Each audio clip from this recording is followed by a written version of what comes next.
It was 28 degrees in Denver and dropping. The kind of cold that doesn't just chill you, it erases you. I had 2 bags of groceries in each hand, a diaper bag cutting into my shoulder, and my daughter Lily strapped to my chest in a carrier, her tiny face buried against my collarbone because the wind was brutal and I had nothing left to shield her with. My hands were so numb I could barely feel the plastic handles anymore. I just kept walking.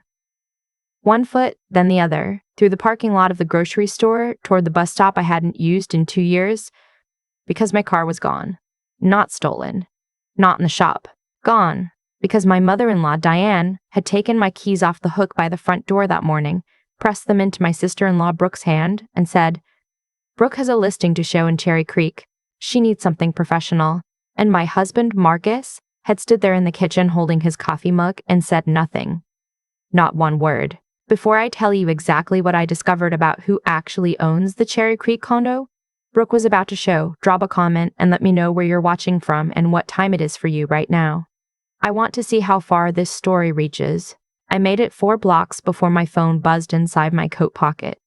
I couldn't get to it without putting the bags down, and I wasn't putting the bags down on a sidewalk covered in gray slush. So I just kept walking. Lily stirred against my chest, made a small sound that wasn't quite a cry yet, but was building toward one. I started talking to her the way you do when you're trying to hold yourself together and there's nobody else to talk to. "We're almost at the stop, baby. 10 more minutes. We're fine." We were not fine. The bus shelter had a cracked panel on the windward side and the heat lamp was broken. I stood there tucking Lily deeper into my coat and finally managed to get my phone out. 7 missed calls. 2 from my mom, Linda. 4 from Marcus. 1 from a number I didn't recognize. I called my mom back first. She answered on the first ring. "Where are you?" "I've been trying to reach you for an hour." "Bus stop on Alameda," I said. "The 15. There was a silence on her end that lasted exactly long enough for her to understand everything without me saying it. "Don't move," she said. Her voice had dropped into that register I hadn't heard since I was 16, and a boy at school had put his hands on me. Flat. Certain. Already in motion. I'm 12 minutes away. She made it in 9. My mother drives a white Chevy Tahoe that she's had for 11 years. It's got 140,000 miles on it and a dent on the rear bumper from a parking garage in Colorado Springs. And when it pulled up to that bus stop, it was the most beautiful thing I had ever seen in my life. She didn't park. She just stopped in the right lane with the hazards on, got out, took both grocery bags out of my hands without asking, put them in the back, and then stood in front of me in the blowing snow and looked at my face. "How long were you walking?" "About 25 minutes. Her jaw tightened. She opened the back door and helped me get Lily out of the carrier and into the car seat she still keeps in her back seat from when Lily was first born. Then she closed the door, walked around to the driver's side, and got in. She didn't say anything for almost a full block. Then, tell me what happened. Diane took my keys this morning. Gave them to Brooke for a showing." "Your keys?" "My car." Mom's hands were very still on the steering wheel. That was the thing about Linda Carver that most people misread. They saw a small woman, 61 years old, retired paralegal, silver hair she didn't bother to color anymore. They thought still meant calm. It didn't. Still meant she was calculating exactly how much structural damage she was about to do. Does Marcus know? He was standing right there. Another block of quiet. "We're not going to your house," she said. "Mom, we're going to my office. I need you to sit down somewhere warm, and I need you to talk to me, really talk to me, and I need Lily to be somewhere safe while that happens. Can you give me that?" I looked out the window at the snow coming down in sheets now, layering over everything, covering the city in something that looked clean from a distance. "Yeah," I said. "Okay, my mother's office is a converted bungalow on South Pearl Street that she shares with 2 other women from her paralegal days. They run a small legal document prep service now, nothing glamorous, but the space is warm and smells like coffee and old paper, and it has always felt, since I was a little girl waiting for her after school, like the safest room in the world. She settled Lily into the travel crib she keeps in the back room for her youngest grandchild, made 2 cups of coffee, and sat across from me at the big oak table. "How long?" she said. I wrapped both hands around the mug. "How long what? How long has she been taking things?" I stared at the steam rising from the coffee. I had rehearsed 100 versions of this conversation in my own head, usually at 2 a.m. while Marcus slept, and I lay there doing the math on what I had given up and what I had gotten in return. And every version I ever rehearsed, I minimized it, made it smaller. Used words like friction and adjustment period, and it's complicated. I didn't do that this time. Since the week we got back from the honeymoon, I said. It started small. She'd rearrange the kitchen while I was at work and tell me her system was more efficient. She'd buy groceries and then explain to Marcus in front of me what I'd done wrong with the meal planning. She'd show up on Tuesday afternoons and sort through Lily's clothes and leave a pile of things she said Lily had outgrown, which really meant clothes she didn't like. I took a breath, and Marcus would say, "She means well. She's just excited to be a grandmother. She loves you. She just doesn't know how to show it." And the car? That's newer. The last for months. Brooke got her license pulled in September DUI, second one. So now whenever Brooke has a showing that's more than 10 minutes away, Diane decides my car is the family car and Brooke needs it more than I do because Brooke is, quote, building something. I'm just home with Lily. I laughed, but it came out wrong. Too flat to be funny. I tried to say no the first time. Diane cried. Marcus told me I was being unsupportive of his sister during a hard time. I gave her the keys. Mom set her coffee mug down very carefully. And today, you had groceries to get. I asked Marcus last night if Brooke could use his car instead. He said his car has a rattle and he didn't want to embarrass Brooke in front of clients. I looked at my mother. He said that. With his actual mouth, he didn't want to embarrass Brooke. Mom was quiet for a moment. When she spoke, her voice was measured in that way that only people who spent decades around legal proceedings can manage, precise and completely without heat, which somehow made it more frightening. I want to ask you something, and I need you to answer me honestly. Okay. The condo Marcus says he's been leasing since before you met. The one in Washington Park. The one he says the property management company handles. Did he ever show you the lease? I looked up. Why are you asking about that? Because I've been asking myself that question for 8 months, and I think it's time you answered it. She folded her hands on the table. When you two were combining finances, you mentioned the property management company. Keystone Residential. I looked them up. Their registered agent address is a mail forwarding service on Colfax. The coffee in my mug had gone still. Mom, I'm not trying to alarm you. I'm asking you to think. Did you ever see the actual lease? Did he ever show you a name on the ownership documents? He showed me the monthly statements, I said slowly. He pays $2,800 a month. He makes a point of it. He says it every time he transfers the money. There goes the rent. He says it like I stopped. Like he wants you to know he's the provider, Mom said. Yeah. She stood up and walked to the filing cabinet in the corner. She came back with the manila folder and set it in front of me. I pulled the county assessor records 3 weeks ago, she said. I wasn't going to say anything because I wanted to be wrong. I really wanted to be wrong. She tapped the folder. Open it. My hands weren't entirely steady when I opened the folder. Inside was a printout from the Denver County Assessor's website. Property address 4212 South Gilpin Street. Owner of record, Carver Whitfield Trust. Established 2019. I stared at it. Carver, I said. Your grandmother's trust, Mom said. She put that property in trust before she passed. You were 23. Do you remember the paperwork she had you sign when she was in the hospital? I did remember.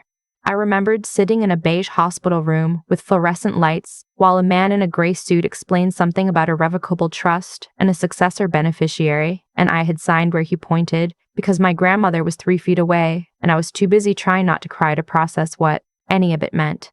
She left it to me, I said. She left it to you, Mom confirmed. In a trust structured so that it wouldn't appear in a basic asset search, which is why, I'm assuming, Marcus didn't know when he married you. Or maybe he did know. I don't know which is worse. The room felt like it had tilted 2 degrees. He's been paying rent, I said, every month for 3 years. To me. To the trust. Which you are the sole beneficiary of. Mom sat back down across from me. The property management company, Keystone Residential, is the trust management arm. Your grandmother set it up before she died so the property would generate income without you having to manage it yourself. The attorney who handled it reached out to me last year when the trust statements kept getting returned. He had an old address for you. I thought about Marcus on the first of every month. The way he'd make a small performance of opening the banking app. The way he'd say, "There goes the rent," with this particular sigh. This weight to it, like he was carrying something enormous. Like he wanted me to see how much he gave. Like the giving was the point. He had been paying me for 3 years without knowing it. He thinks he's renting from a management company, I said. Yes. Diane thinks the same thing? Yes. They kicked me out of a house that I own.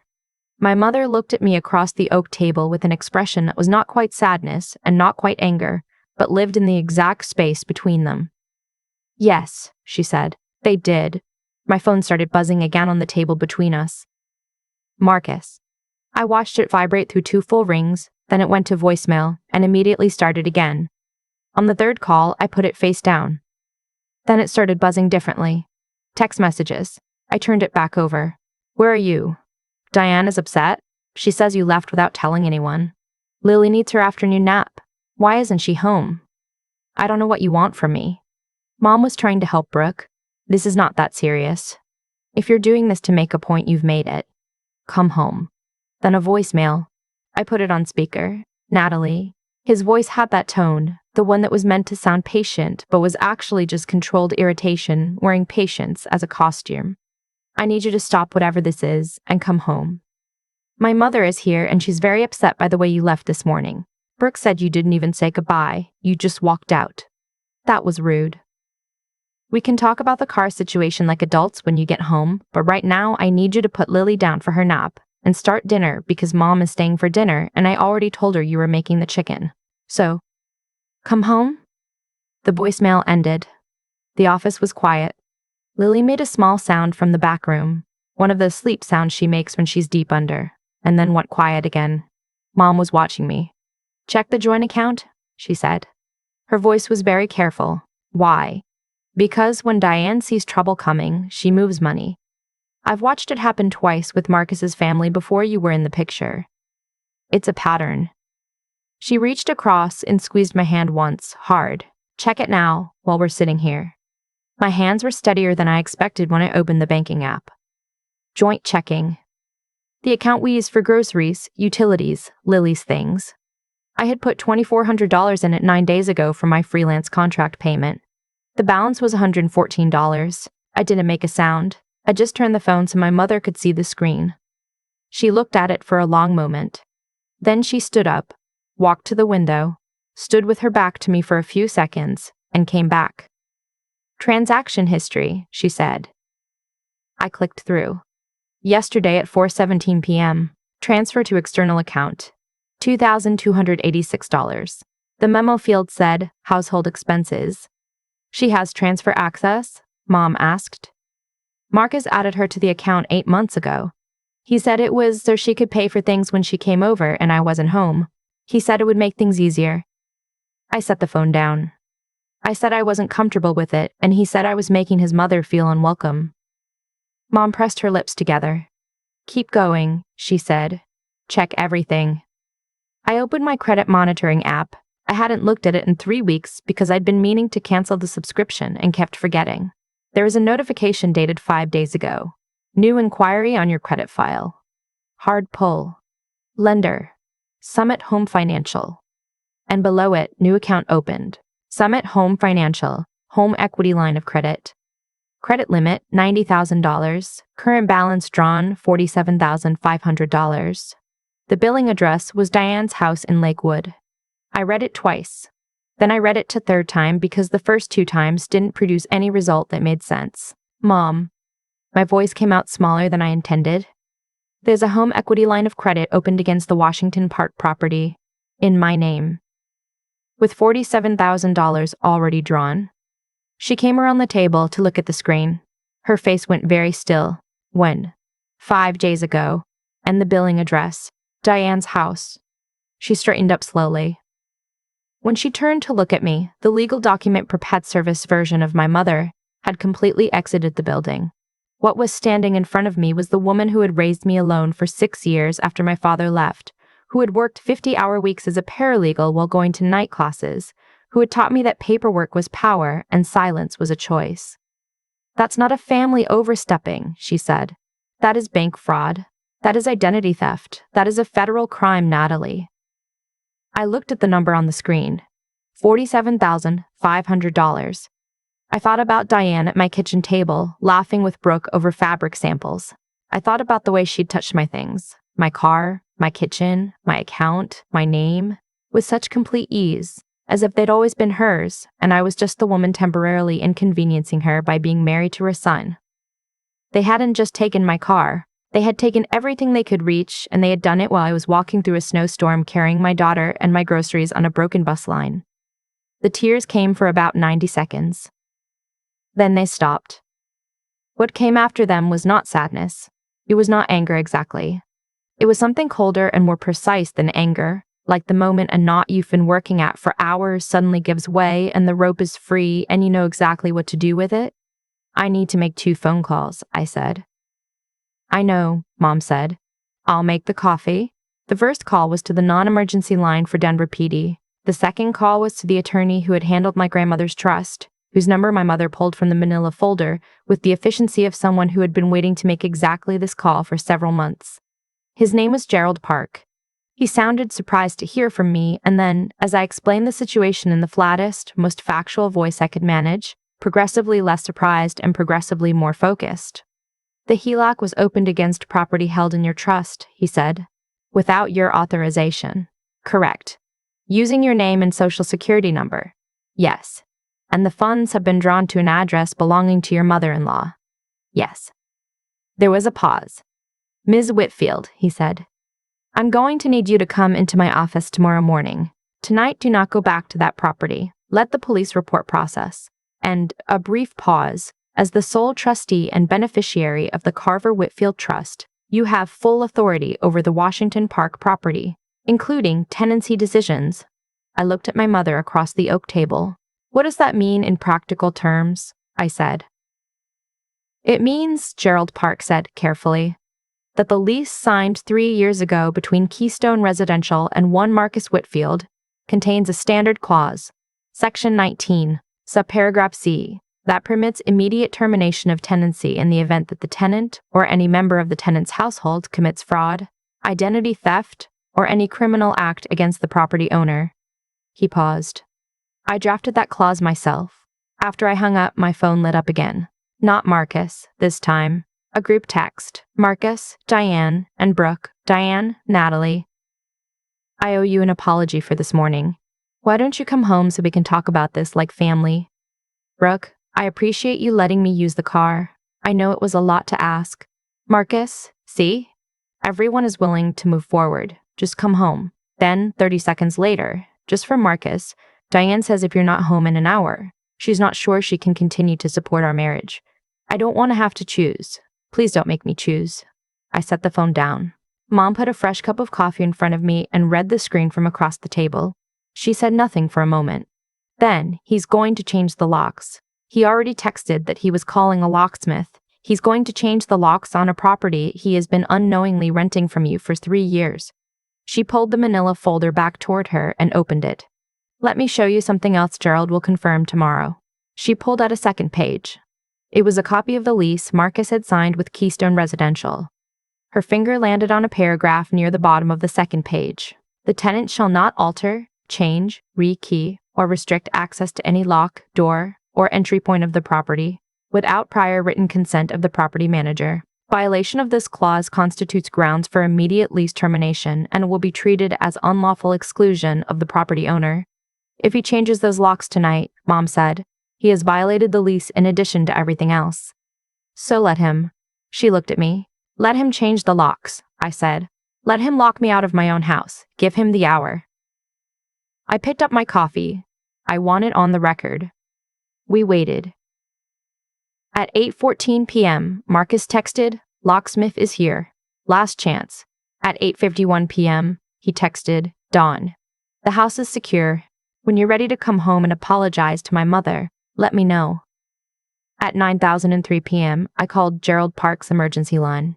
He was not surprised. At 10:30 p.m., my mother drove me to the Washington Park property. We had a Denver PD officer in a second car behind us. The same officer who had taken my identity theft report 6 hours earlier and had spent the intervening time confirming, with some interest, that the HELAC documents bore my signature on pages I had never seen or signed. The lights were on inside.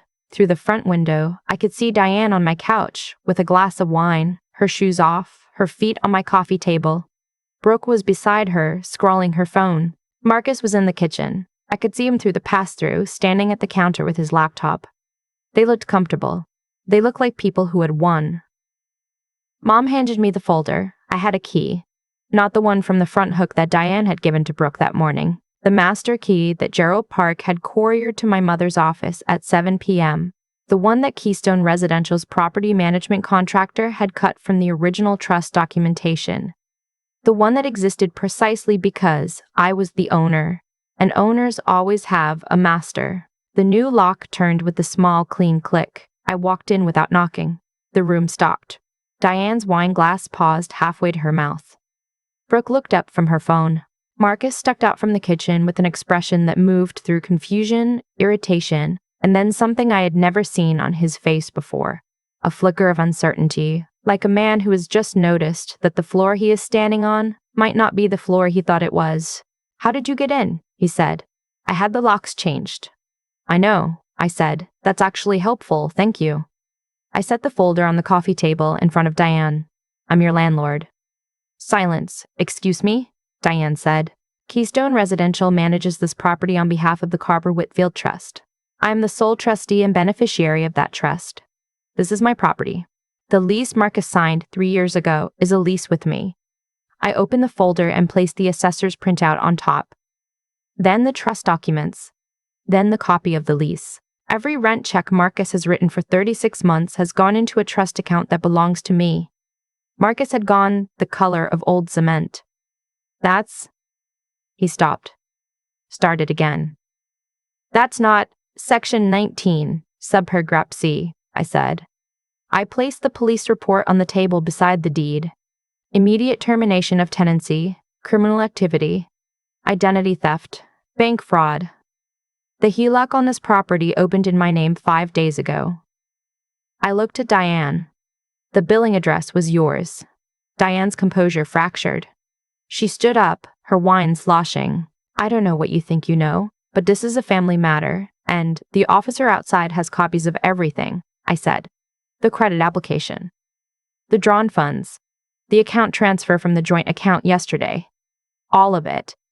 I placed the lease termination notice on the pile last. At the bottom, my signature, N. Whitfield, trustee, Carver Whitfield Trust. "You have 72 hours to vacate." Brooke made a sound that might have been a laugh and might have been a cry, and she said, "This is insane, you can't just..." "The locks have already been changed," Mom said from behind me, very quietly. "You did that part for us." Diane turned on Marcus. "Do something." He was still staring at the documents on the coffee table. I watched him pick up the assessor's printout. I watched him read my grandmother's name in the trust title.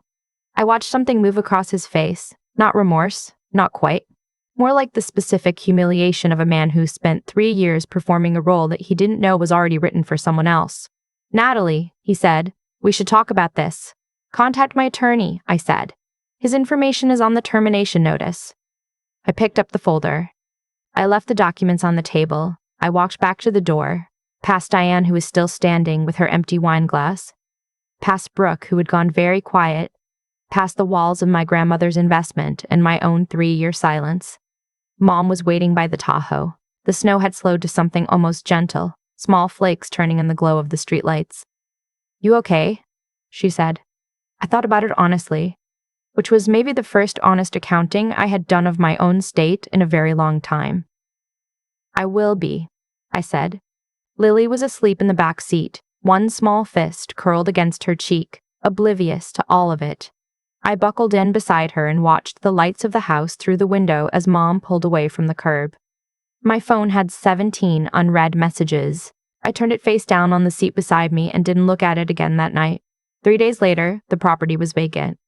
My attorney handled the formal separation proceedings. The HELOC fraud was referred to the DA's office. That part is still in process, but Gerald tells me the documentation is clean and the outcome is not in much doubt. The joint account was closed. A new one, mine alone, was opened the next morning. Marcus texted once, after the 72 hours were up. He said, "I want you to know I didn't know what my mother did. I hope you can believe that." I read it twice. I thought about Lily in the snowstorm. I thought about 36 months of There Goes the Rent. I thought about the locksmith he called with 45 minutes to spare, just to make sure I knew the door was closed to me. I wrote back, "Contact the attorney." Then I blocked his number. The Washington Park property is currently listed with a property management company, the real kind, with a physical office and a staff of 4. The rental income goes into an account I set up for Lily's education. My mother comes over on Thursday evenings, and we eat dinner at the kitchen table that has always been mine, in the house that has always been mine, and the life I am only just beginning to understand belongs to me completely. I didn't lose a husband, I recovered a home,